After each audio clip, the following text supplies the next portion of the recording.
Assalamualaikum warahmatullahi wabarakatuh. Hamdan wa syukran lillah, sholatan wa salaman ala Rasulillah wa ala alihi wa sahbihi wa mawalah.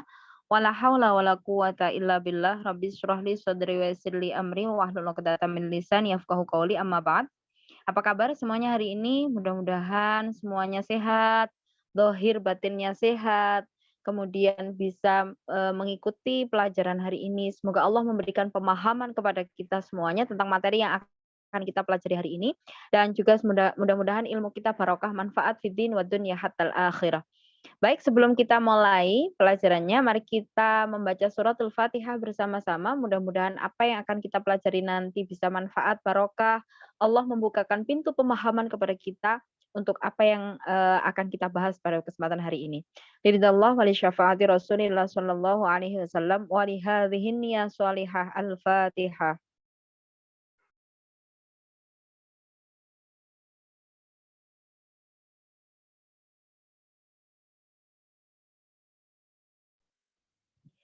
Baik, langsung saja kita sampai pada materi bughat atau pemberontakan. Sebelumnya kita sudah membahas tentang fikih jinayah dan juga hudud dan juga hikmahnya. Dan hari ini kita sampai pada bughat pemberontakan. Ini apa sih tentang bughat dan hal apa saja yang berkaitan dengan bughat dan juga hikmahnya. Nanti kita akan pelajari bersama-sama. Sebelumnya mari kita kenal dulu untuk KD-nya pada kesempatan hari ini, di mana tertulis di sana 5.1 itu 3.1 nggih.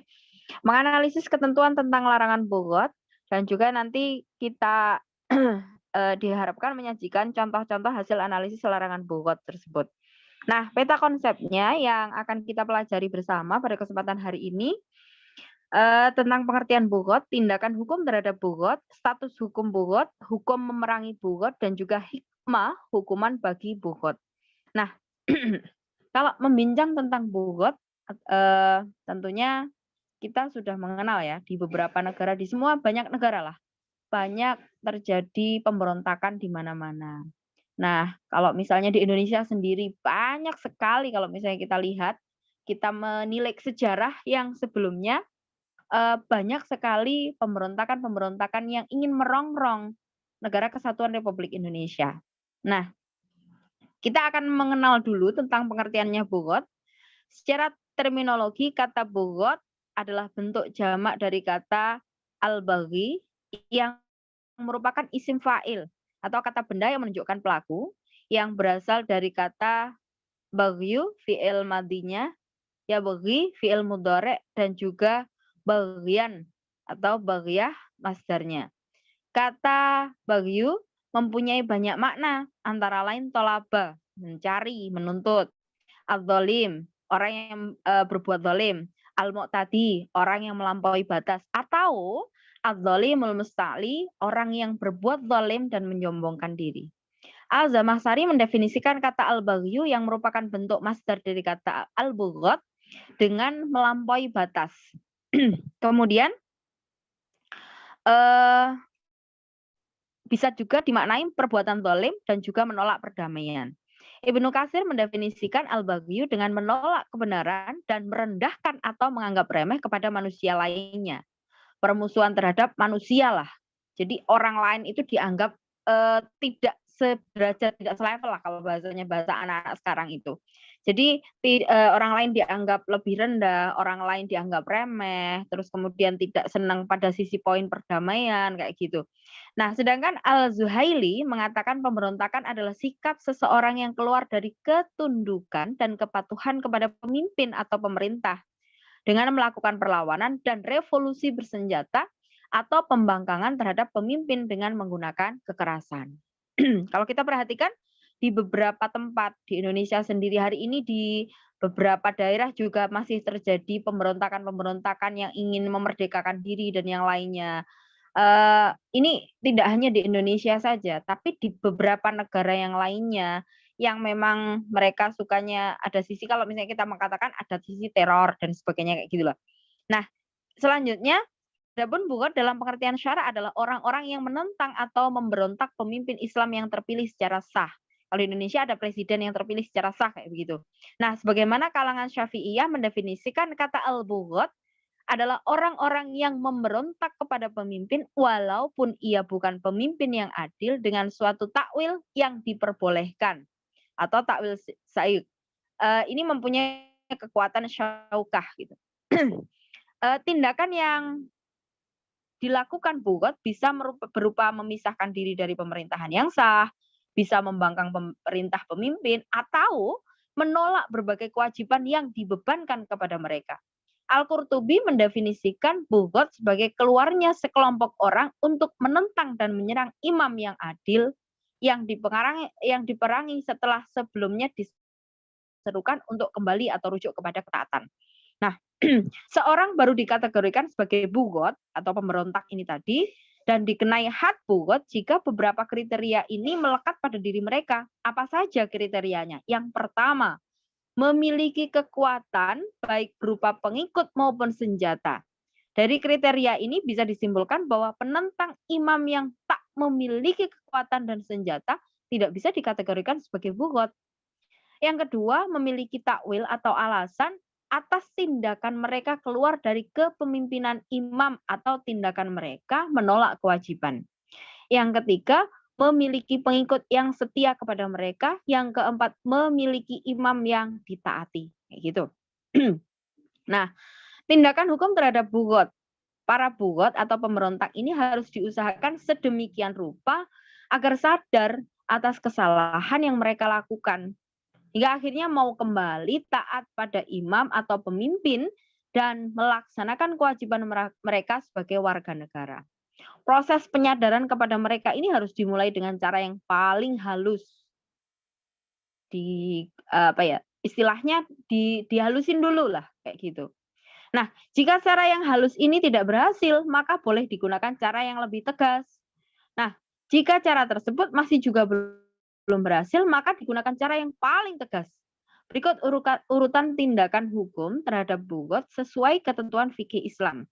Yang pertama, yang dilakukan ini mengirim utusan kepada mereka agar diketahui sebab-sebab pemberontak yang mereka lakukan, pemberontakan yang mereka lakukan. Kira-kira kamu ngapain sih memberontak terhadap pemerintahan yang sah?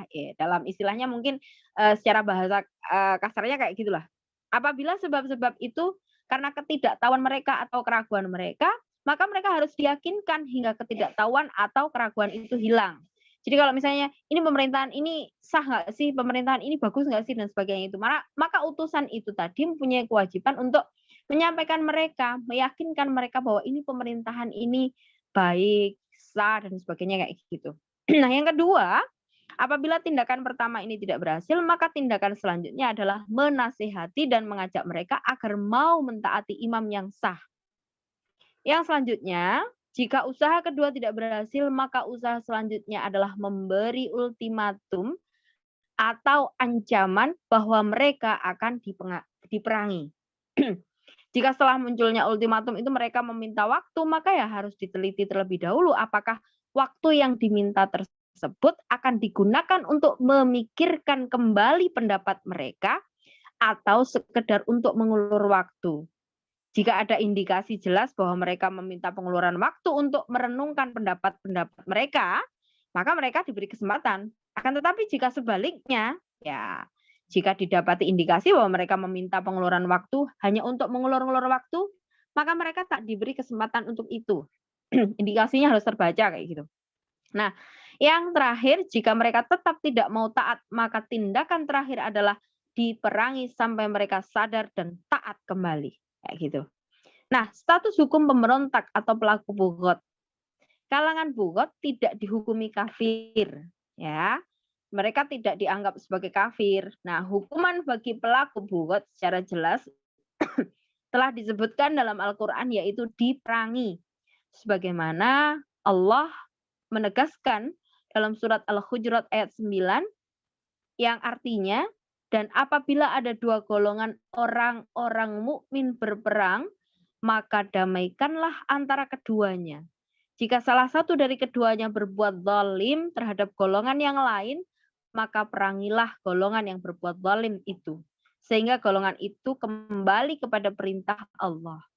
Jika golongan itu telah kembali kepada perintah Allah, maka damaikanlah antara keduanya dengan adil.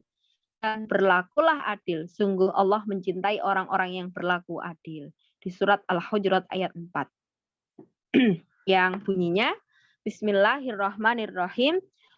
Wa in ta'ifatani minal mu'minina tatalu fa aslihu bainahuma. Fa in baghat ihdahuma 'alal ukhra faqatilul lati tabghi hatta tafi'a ila amrillah. Fa in fa'at fa aslihu bainahuma bil 'adli wa aqsitu. Innallaha yuhibbul muqsitin. Kayak begitu. Nah, pemberontak yang taubat. Gimana kalau pemberontaknya taubat? Taubatnya diterima dan ia tidak boleh dibunuh.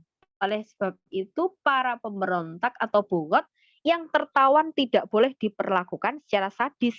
Lebih-lebih dibunuh, nggak boleh dulu. Dilihat dulu apakah dia bertobat atau tidak, kayak gitu ya. Mereka cukup ditahan saja hingga sadar. Adapun harta mereka yang terampas tidak boleh disamakan dengan ghanimah, nggak boleh dibagi-bagikan kayak gitu, diambil-ambil, terus kemudian bagi. Nah, karena setelah mereka sadar harta tersebut ya harus dikembalikan kepada mereka, tetap menjadi hak milik mereka. Bahkan jika didapati kalangan bugot yang terluka saat perang, mereka tidak boleh serta-merta dibunuh. Nah, terkait tersebut dalam salah satu hadisnya Nabi yang diriwayatkan oleh Bukhari yang artinya dari Ibnu Umar bahwasanya Nabi berkata kepada Ibnu Mas'ud, "Wahai anak ibu hamba, bagaimana hukum orang yang mendurhakai dari umatku?" Aku berkata, Allah dan Rasulnya lebih mengetahui. Beliau bersabda, mereka yang lari tidak diikuti, yang terluka tidak segera dibunuh, dan yang tertawan tidak dibunuh. Disinilah kata-kata itu ya. Di la yudba'u mudbiruhum wala yujhazu ala jarihihim wala yuqtalu asiruhum. Nah, di sini. Kemudian Ibnu Abi Syaibah meriwayatkan bahwa kala terjadi perang Jamal, Ali menyuruh agar diserukan, yang telah mengundurkan diri jangan dikejar, yang luka-luka jangan dimatikan, yang tertangkap jangan dibunuh, dan barang siapa yang meletakkan senjatanya harus diamankan. Kayak gitu. Nah, hukum memerangi bughah dan batasannya. Hukumnya gimana sih memerangi bughah? Dan batasan-batasannya harus jelas kayak gitu. Jadi para ulama membagi perang terhadap kaum bughah dalam dua kategori hukum. Yang pertama memang bughah itu wajib diperangi. Yang kedua memang bughah itu mubah atau boleh diperangi. Ada dua hukum di sini ya, ada wajib dan ada mubah. Mereka yang hukumnya wajib diperangi itu siapa saja? Yang diantaranya yang salah satu dari tindakan ini dilakukan, maka ini wajib diperangi. Yang pertama, menyerang wanita dalam kawasan Ahlu al-Adli, yaitu suatu perkampungan di mana masyarakat sipil biasa hidup.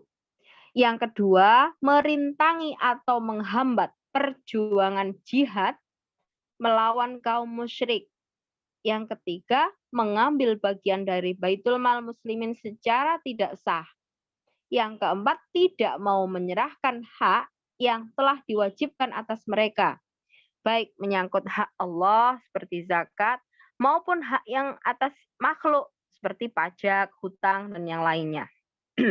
Sedangkan yang kelima, secara jelas mengadakan pembangkangan untuk menjatuhkan imam atau pemimpin yang telah sah dibaiat dan wajib ditaati. Sesuai dengan hadisnya Rasulullah Shallallahu Alaihi Wasallam, An-Nafi'in qala Rasulullah Shallallahu Alaihi Wasallam yaqulu, man khala ayatam min ta'atin Allah yaumal qiyamati la hujjata lahu wa man mata wa laysa fi unuqihi bai'ah mata mitah jahiliyah. Rawahu Muslim. Artinya dari Nafi, Abdullah bin Umar mendengarkan Rasulullah Shallallahu alaihi wasallam.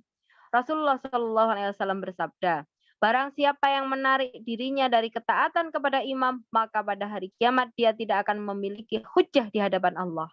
Dan barang siapa mati sementara ia tidak ikut serta dalam baiat, maka kematiannya seperti mati jahiliyah. Hadis riwayat Muslim. Masih diperselisihkan juga oleh para fuqaha ya, adalah yang ini, orang-orang yang mengadakan pemisahan diri dari jamaah muslimin dan tidak mau menyerahkan zakat. kecuali kepada sesama golongan mereka atau kaum Bughoh itu. Imam Syafi'i dalam Qaul Qadimnya berpendapat mereka wajib diperangi atas dasar pendapat bahwa zakat wajib diserahkan kepada baitul malnya muslimin. Namun dalam Qaul Jadid, Syafi'i berpendapat mereka mubah diperangi atas dasar pendapat bahwa penyerahan zakat ke baitul mal adalah sunnah dan tidak wajib kayak gitu.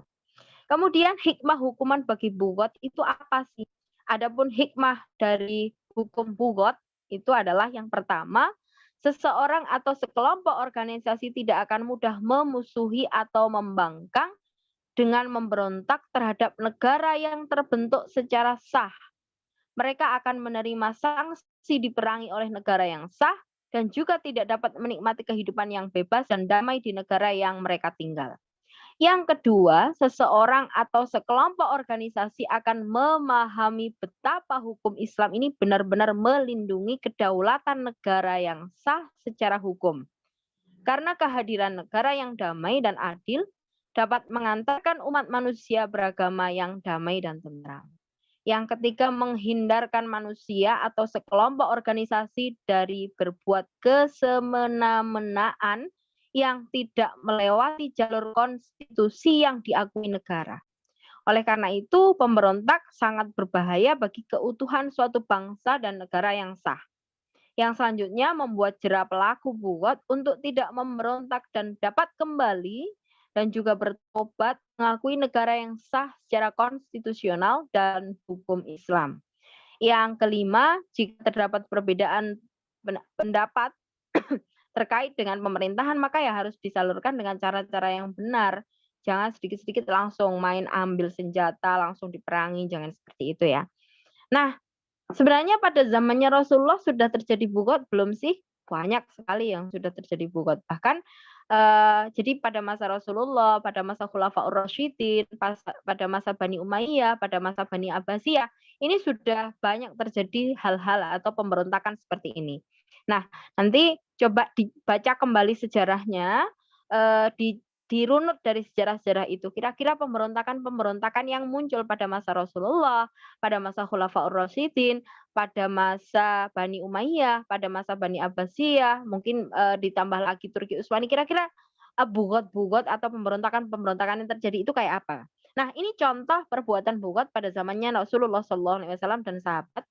Pada masa Rasulullah di Madinah, orang-orang Yahudi Bani Quraidah melakukan pengingkaran terhadap perjanjian perdamaian yang dibuat bersama Rasulullah. Lalu mereka melakukan pembangkangan, penyerangan, dan pembunuhan terhadap umat Islam. Bahkan mereka merencanakan untuk membunuh Rasulullah SAW. Dan pada akhirnya Bani Quraidah ini diperangi. Yang kedua, pada masa pemerintahan Ali bin Abi Thalib, kelompok Muawiyah bin Abi Sufyan termasuk kelompok yang melakukan bugot terhadap pemerintah yang sah. Pada akhirnya Khalifah Ali radhiyallahu anhu memerangi mereka dan terjadilah perang yang dahsyat dengan nama Perang Siffin. Meskipun pada akhirnya tentara Muawiyah kalah dalam peperangan, namun mereka memenangkan strategi perangnya dengan peristiwa tahkim yang kemudian mengalahkan Khalifah Ali bin Abi Thalib dari tampuk kepemimpinannya. Itu contoh-contoh bugot yang terjadi pada masa Rasulullah dan juga pada masa Khulafaur Rasyidin. Begitu. Nah, demikian yang bisa saya sampaikan. Mudah-mudahan ada guna dan manfaatnya. Tetap sehat, tetap semangat. Mudah-mudahan ilmu kita barokah, manfaat. Mudah-mudahan Allah memberikan pemahaman kepada kita semuanya. Mohon maaf atas segala khilafan. Wallahul muwaffiq ila aqwamit thoriq. Wassalamualaikum warahmatullahi wabarakatuh.